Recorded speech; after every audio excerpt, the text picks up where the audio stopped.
So you've got yourself a character sheet, but what does it all mean? Let's take a closer look into the laws of Mechanus to find out. Hello, humanity. It is I, Evans Colton, and this is D&D for the Family. Our different YouTube video series cover character creation and role-playing, player and viewer feedback, interviews, and more. Deep dives into tactics, topics, spells, and situations. Pre-game prep for the campaign I run for my actual family.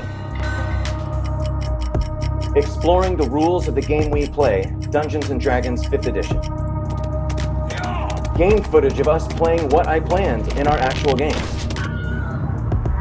Thoughts and reflections on my experience as a GM. Welcome to D&D for the Family.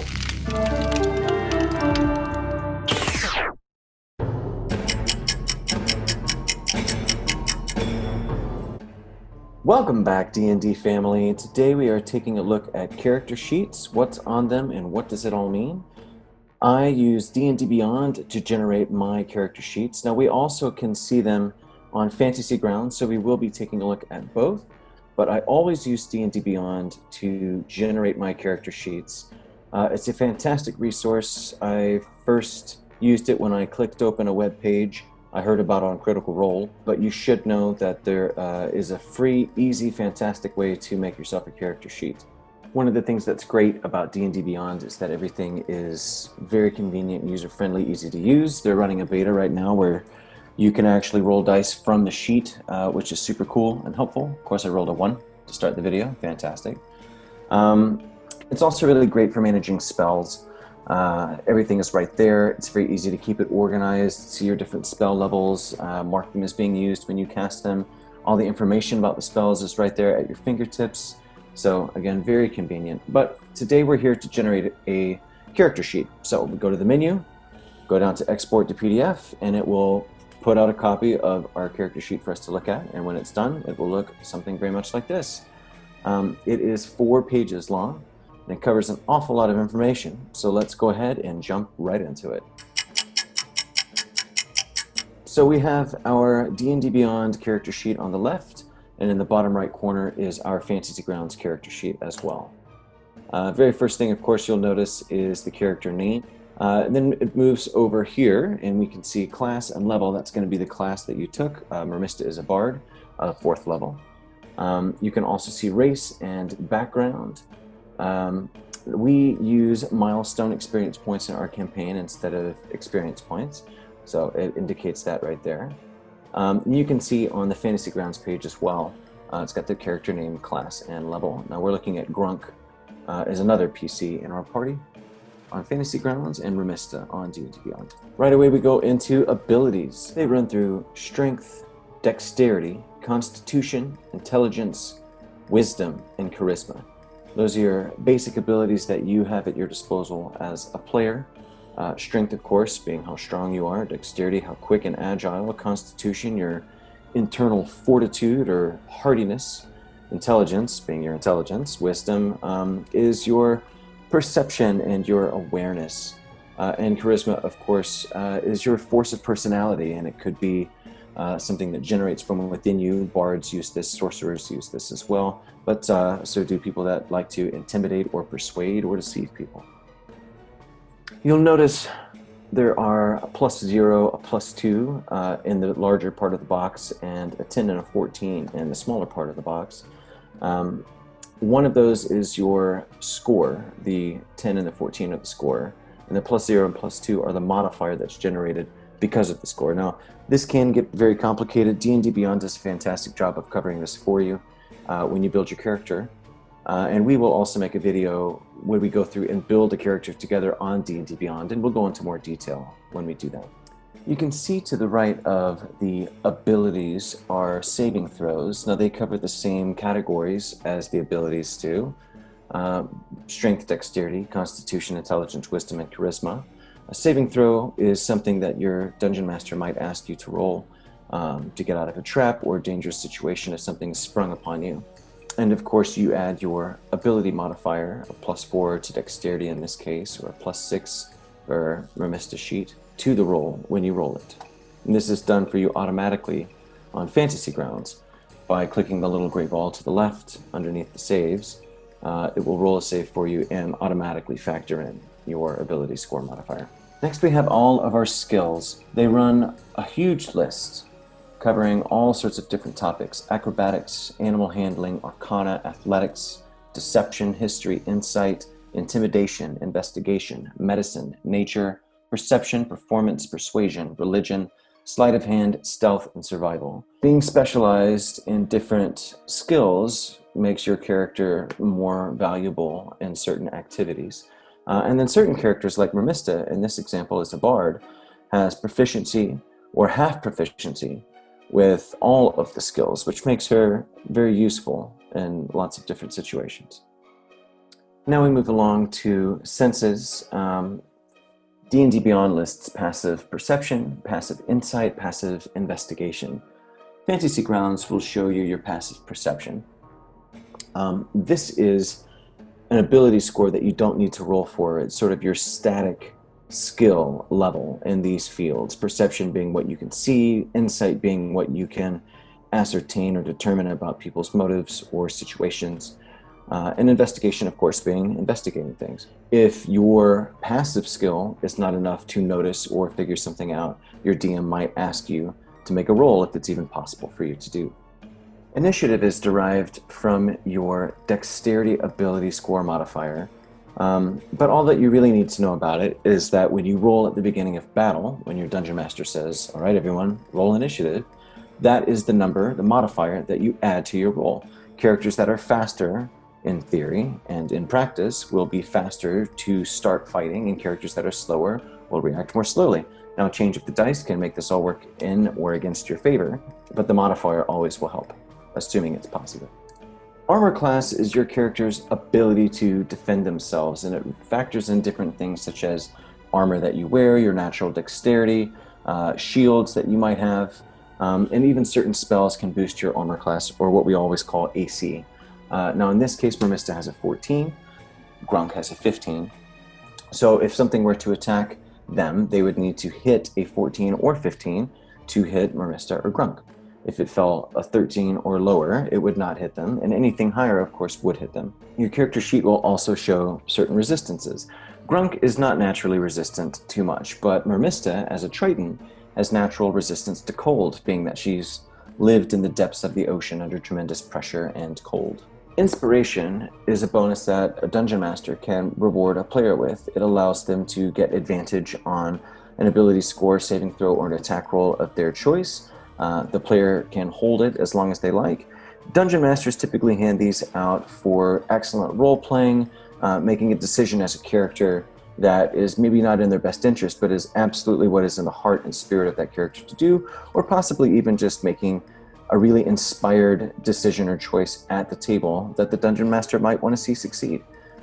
It adds to element of fun. I do try to reward this when I think that players have earned it.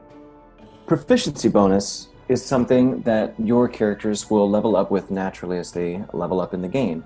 Proficiency bonus is attached to your level, so at certain levels it will go from a +2 to a +3, and then from a +3 to a +4. It always goes up, it never goes down. Proficiency bonus is added into certain things that you are proficient with, such as the skills that we've discussed, weapons that you make attack with. If you are proficient with that weapon, meaning you know how to use it well, then you can add your proficiency bonus to that attack. The rules on it can get a little bit complicated, and we will cover that more in a future video when we go back through and review some of the basic rules of the Player's Handbook. I've never actually used an ability save DC, so I will skip that, as I am not sure what it does. If you do know, at some point we'll have a website up and you'll be able to reach out to me and let me know.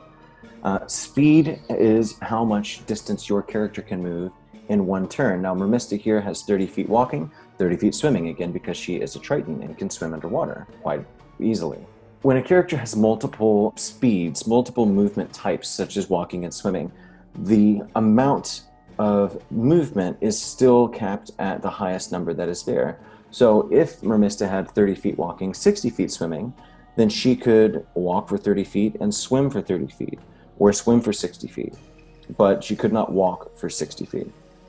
In this case, with 30 feet walking and 30 feet swimming, she can move a combination of 30 feet either walking or swimming, but cannot exceed 30 feet without using her action to dash. Here we see max HP. Now, HP stands for health points.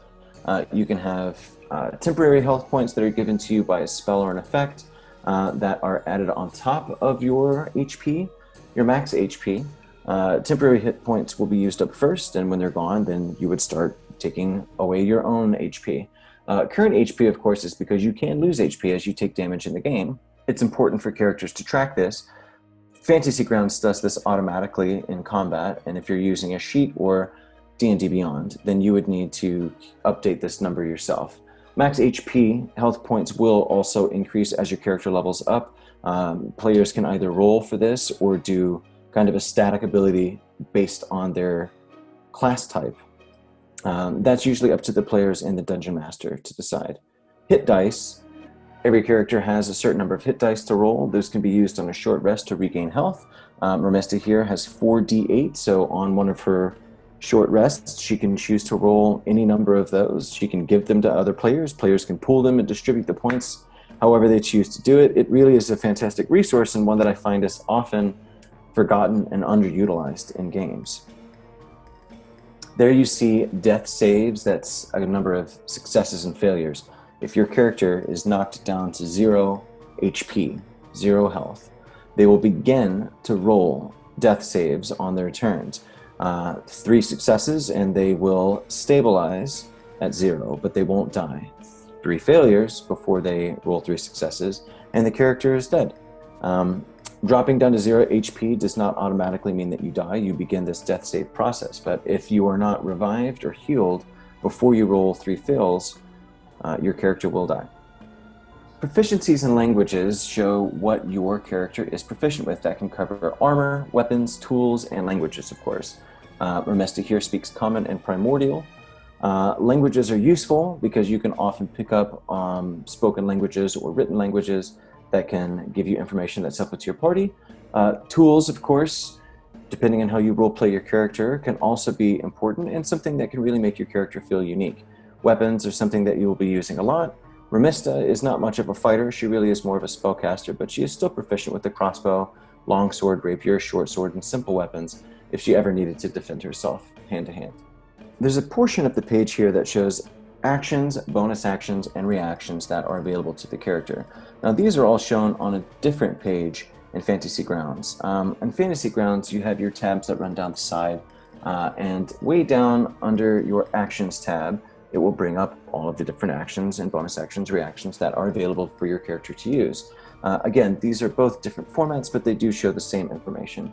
There's a lot of ground to cover with actions, bonus actions, and reactions. We'll dive into that in a future video in more detail. You see here a list of weapon attacks and cantrips. These are attack cantrips that would be listed in this section. Ramesta does not have any that specifically attack her opponents, so they're not listed here, but you can see that she's got a dagger attack, rapier, an unarmed strike.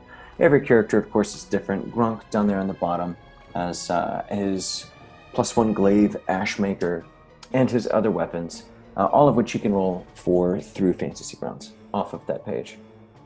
When you make a weapons attack, you can add the ability score modifier, either strength or dexterity, that you use to make the attack, plus your proficiency bonus. In addition, if a weapons attack hits an opponent, you can add the ability score modifier to the damage that you used when you made the roll. For example, if you're using a dexterity-based weapon, and you have a +2 modifier to your dexterity, when you roll damage, you can add +2 to your damage. D&D Beyond makes this very clear by showing you what you get to add. It says 1d6 +2, 1d4 +2. Fantasy Grounds, of course, does this automatically once you've programmed your character sheet into the software. The second page of the D&D Beyond character sheet is going to show different features that are available to you because of class and feats and other specific character choices that you made as your character progressed. It will show the nature of your spellcasting, certain class abilities. It's very helpful to be familiar with all of the different skills, abilities, and traits that your character has, because you never know when those talents might come in handy. It could make the difference between keeping your party alive It could make the difference between finding a treasure or achieving a goal, or not doing so. In Fantasy Grounds, all this information is dedicated to a specific page all on its own. This page is called the Abilities page, and again, it is a tab running down the right-hand side of the character sheet. At the bottom of the second page is a list of inventory. Again, this is on a separate page in Fantasy Grounds underneath Inventory, still available on the character sheet. It'll show the different gold, silver, copper pieces, platinum pieces that you might have. You would have to update this, of course, on your own, both in Fantasy Grounds and in D&D Beyond. It'll also show you the amount of weight that you're carrying. It'll show you all the different inventory as far as items that you have. This is another sometimes overlooked aspect of gameplay that is very important. If you know, for example, that your character does or does not have rope, it might make the difference in how you creatively problem solve some things that you come up against. Our third page holds information like character appearance, allies and organizations, personality traits, ideals, bonds, flaws. I did not fill this page out for Mermista, but I did fill it out for Grunk on Fantasy Grounds, so let's take a look there. These are the details that really make a difference in role-playing.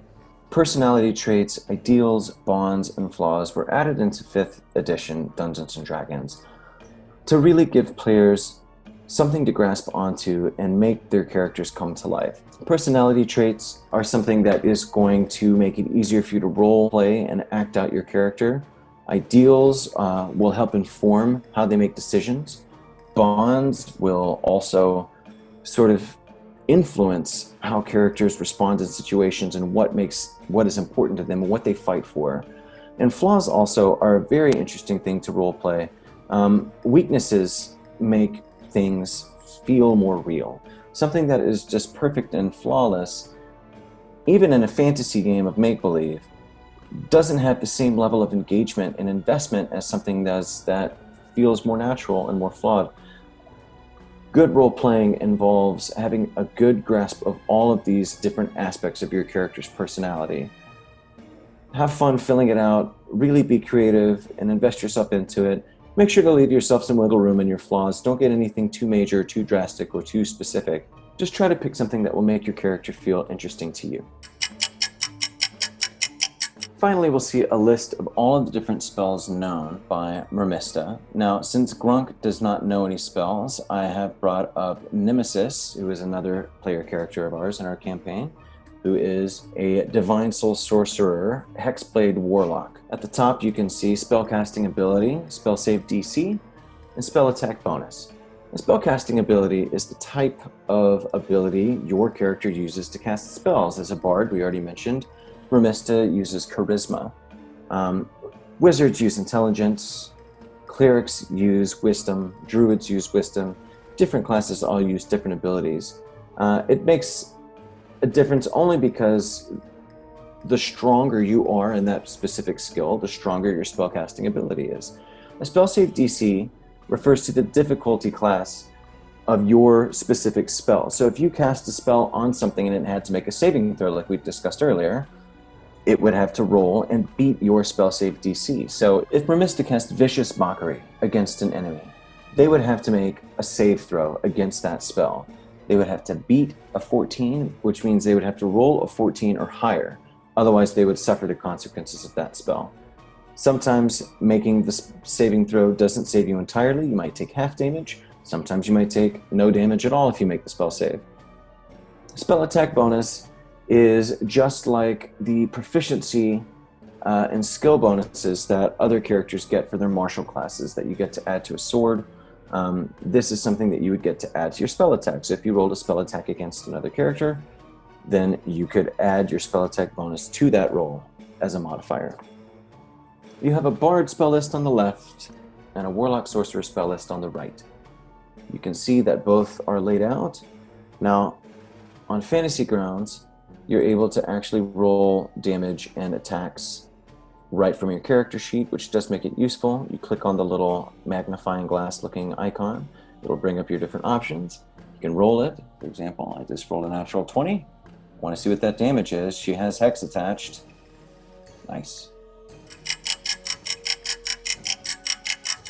Thank you so much for joining us today for our review. There are so many details left to discuss. We will cover as much of it as we can in future videos when we dive back into the player's handbook to go over specific details and nuances with actions, bonus actions, reactions, spells, and so much more.